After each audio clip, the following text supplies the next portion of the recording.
அனைவருக்கும் வணக்கம். இதில் இந்த முன்னீர் அப்படிங்கிற ஒரு சொல்லு பார்த்திங்கன்னா, அடியாருக்கு நல்லார் மிகச்சிறந்த முறையில் அதுக்கு ஒரு விளக்கம் கொடுத்துருக்குறாங்க. அதனால தான் இதில் கொஞ்சம் கிளியராக எக்ஸ்பிளைன் பண்ணி உங்களுக்கு சொல்லிடலாம் அப்படின்னு. ரொம்ப அருமையான விளக்கமாக இருந்தது. அதனால தான் என்னால் ஷார்ட்ஸில் சொல்ல முடியாமல் ஒரு சின்ன வீடியோவில் இதில் சொல்கிறேன் உங்களுக்கு.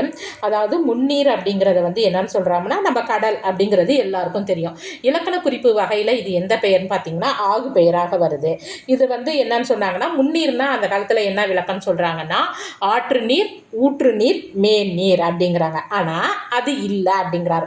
ஆற்று நீர், ஊற்று நீர், மேநீர் என இவை என்பார்க்கு அற்றன்று. அது என்ன காரணம் அப்படின்னா, ஆற்று நீர் மேநீராகலானும் இவ்விரண்டும் இல்லுவழி ஊற்று நீர் இன்றாமதலானும். அதாவது என்ன சொல்கிறாங்கன்னா, ஆற்று நீருங்கிறது மேல்நீராக தான் இருக்கும். இந்த ஆற்று நீரும் மேல்நீரும் இல்லைன்னா கீழே பூமியில் என்னவும் இருக்காது, ஊற்றும் இருக்காது. அதனால் ஆற்று நீரும் கிடையாது, மேல்நீரும் கிடையாது.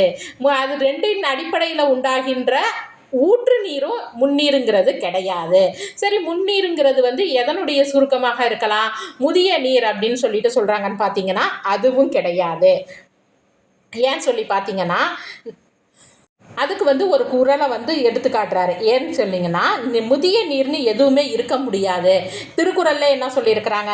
நெடுங்கடலும் தண்ணீர்மை குன்றும் அப்படிங்கிற குறளை எடுத்துக்காட்டி இதை நம்ம கடலை முதிய நீருன்னு சொல்ல முடியாது.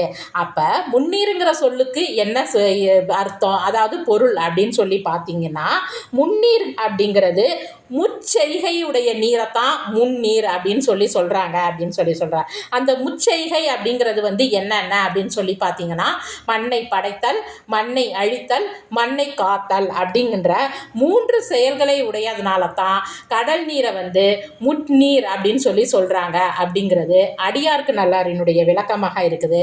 இது ஆட்சியர் குரவையில் இந்த விளக்கத்தை ஒரு இடத்துல கொடுத்துருக்குறாங்க. நன்றி, வணக்கம்.